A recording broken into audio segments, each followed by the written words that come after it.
nuestro legislador también ha perdido toda timidez con la flexibilización de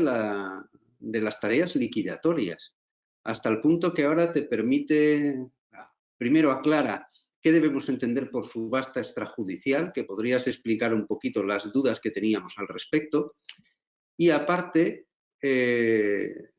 esta tarea de flexibilizar la liquidación, que creo que también es una suerte de anticipación del derecho que está por venir con la transposición de la directiva, o más bien con la reforma del texto refundido que acompañará, presumo en unidad de acto, a la directiva, cuando permite introducir, aunque no estuviera previsto en el plan de liquidación, la realización por entidad especializada y además derivando la información al siguiente informe trimestral. No sé qué juicio crítico te merece esta novísima versión de la liquidación. Pues yo esta norma la verdad es que la celebro. A mí me parece que tiene un carácter aclaratorio que es sumamente útil y que termina con muchos de los debates que se habían entablado ya en aquel momento de introducción del artículo 15 del Real Decreto Ley, creo recordar que había sido el 1620, ¿no? En aquel momento, que regulaba precisamente la remisión al cauce de la subasta extrajudicial para todas las liquidaciones que estuvieran en trámite en el momento en que entraba en vigor esa norma. Fundamentalmente el debate, como sabes, se entabló en relación al concepto de subasta extrajudicial, que debíamos entender como tal, porque se podía barajar un concepto estricto en el que únicamente tuvieran cabida las subastas notariales, que además fueran telemáticas, por lo tanto, con remisión a los trámites procedimentales de los artículos 72 y siguientes de la Ley del Notariado, o mantener una postura más flexible al respecto, incluyendo las denominadas en la práctica procesal, mercantil, como ventas concurrenciales, en las que lo que se producía era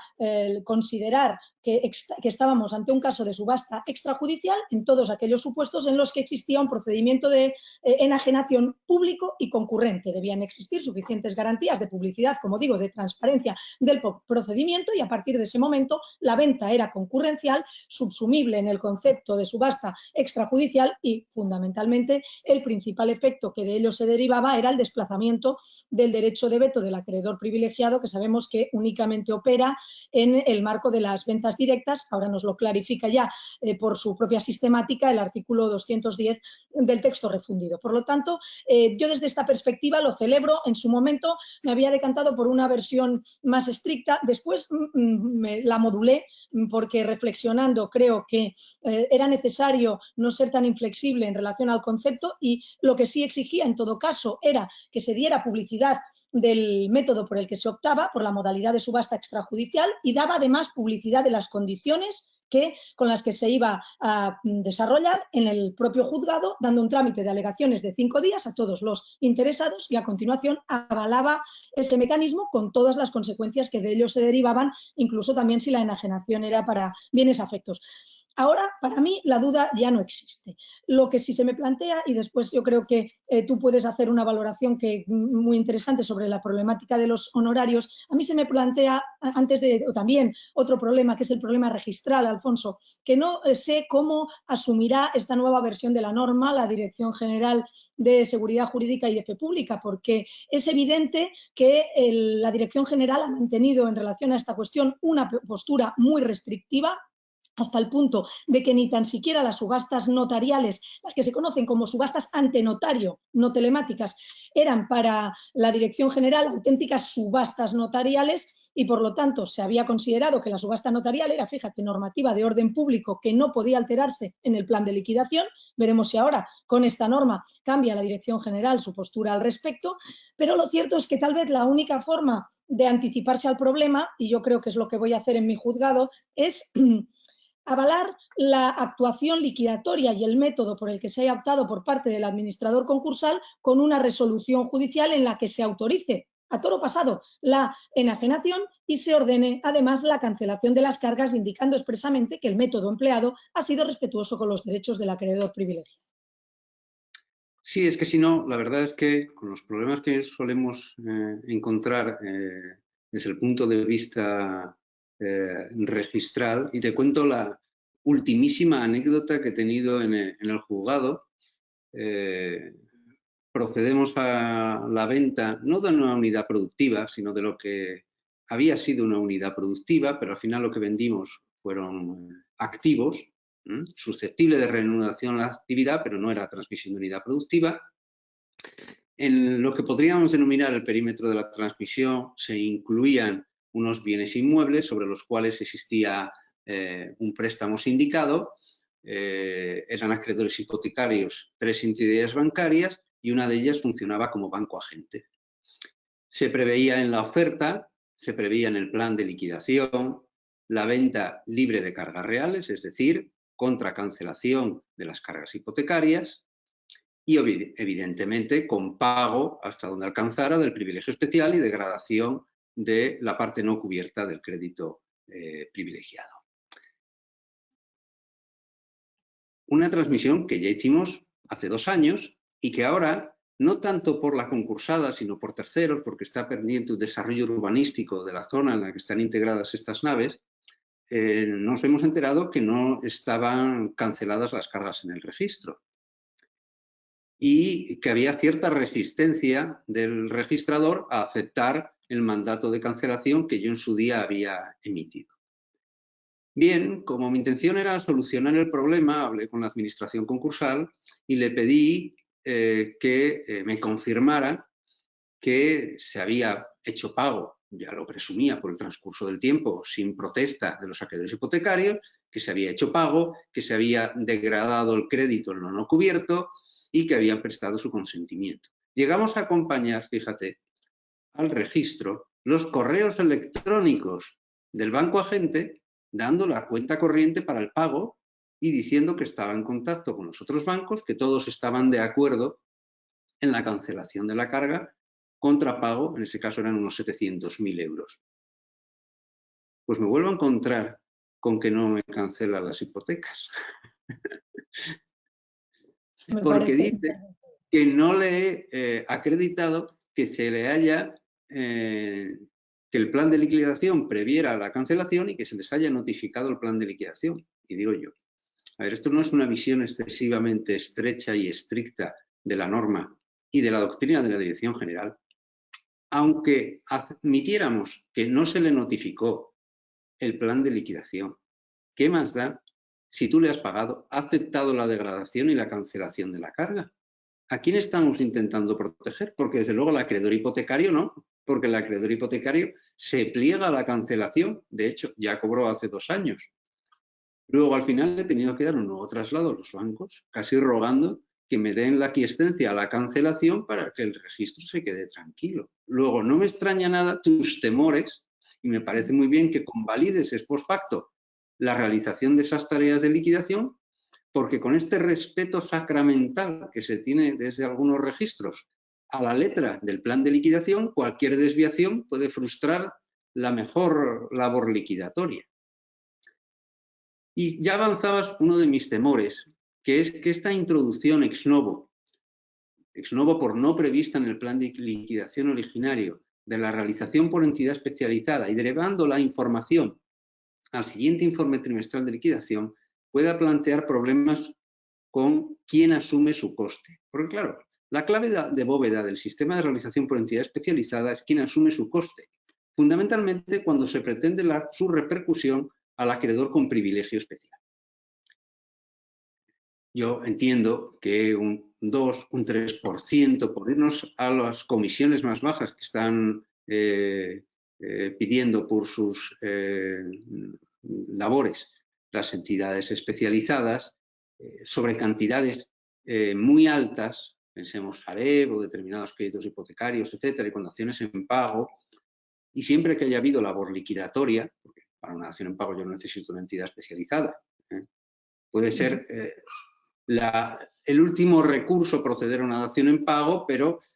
yo retribuyo la función de una entidad especializada, como dice la sección 15 de la Audiencia Provincial de Barcelona, cuando realmente ha hecho una función de circularización de esos activos, de gestión de venta, aunque finalmente quien compre sea el acreedor con privilegio especial. En esos supuestos está justificado el devengo de la comisión. El problema es que, siendo lícita, con carácter general, la repercusión al adquirente de la tarifa o de la comisión de la entidad especializada, porque no estamos aquí en el supuesto que prevé el 216.2, perdón, 3, cuando dice en sede de venta de unidades productivas, la retribución de la persona o entidad especializada se realizará con cargo a la retribución que la administración concursal haya percibido. Esto, que en el texto refundido era norma de derecho supletorio, se ha elevado, a mi juicio, a norma de imperativa observancia en el texto refundido, sí y solo sí para el caso de realización por entidad especializada de una unidad productiva y también, a mi juicio, solo para el caso de que el vehículo transmisivo o permisivo sea una autorización judicial, que es el supuesto que regula de norma el 216, como supuesto excepcional. Excepcional en cuanto distinto del modo ordinario que es el previsto en el artículo 215, que habla de subasta judicial o extrajudicial, incluida la electrónica, salvo que el juez autorice otro modo de realización de entre los previstos en esta ley. Mi miedo es, si esa introducción ex novo, por no prevista en el plan de liquidación, de la realización por entidad especializada, puede menoscabar, de algún modo, algún derecho adquirido del acreedor con privilegio especial a que la realización del bien afecto lo fuere a gratuidad. Porque si no se preveía la realización por entidad especializada y ahora con marchamo o con refrendo legal, pero desconectada de la regulación general del plan de liquidación, se prevé la posibilidad de esa novación del plan simplemente con una deriva informativa al siguiente informe trimestral de liquidación, yo si fuera titular de un acreedor de un bien afecto, titular de un crédito privilegiado especial que gire sobre un bien afecto, podría quizás legítimamente defender, oiga, mire, se está haciendo una especie de reformatio imperius del plan de liquidación, cercenando un derecho adquirido de una realización sin coste para mí y que ahora se me está imputando. Y quizás podría ser defendible que sea posible esa introducción ex novo de la realización por entidad especializada, pero que su coste no sea repercutible al acreedor privilegiado especial, sino como yo he hecho también en esta época post-COVID, que he modificado de oficio planes de liquidación para introducir la realización por entidad especializada. En esos supuestos entendía que no podía introducir un gravamen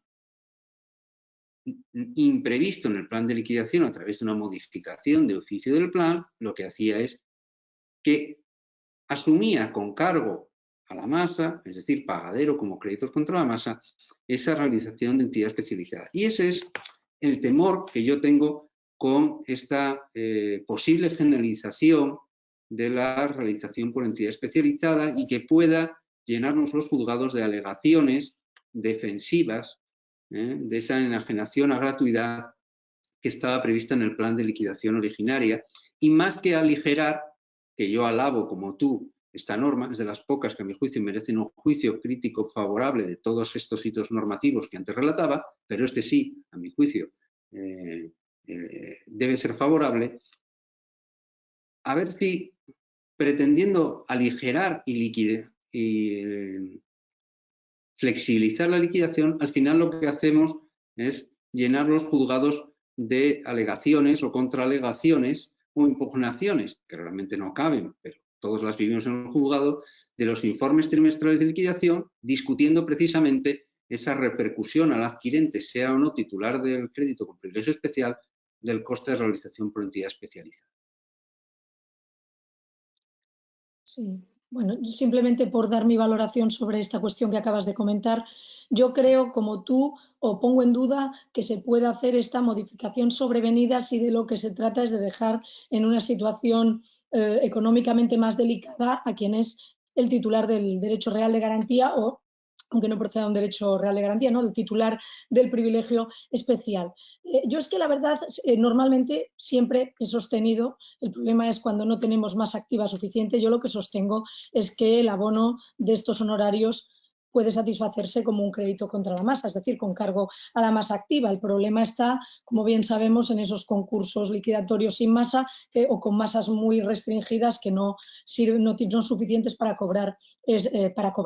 cubrir este tipo de honorarios de las entidades especializadas. Tal vez la forma, Alfonso, la única forma que quede para evitar estos riesgos que tú estás planteando es, si no se reconoce o no se puede abonar como crédito contra la masa, habrá que imputarlo al adquirente descontándolo del precio.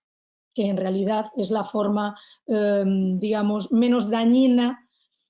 para todos, menos para el adquirente, pero bueno, para todos, ¿no? Porque es verdad que es la única forma de cubrir eventuales reproches que se puedan realizar a la actuación de la administración concursal en este extremo.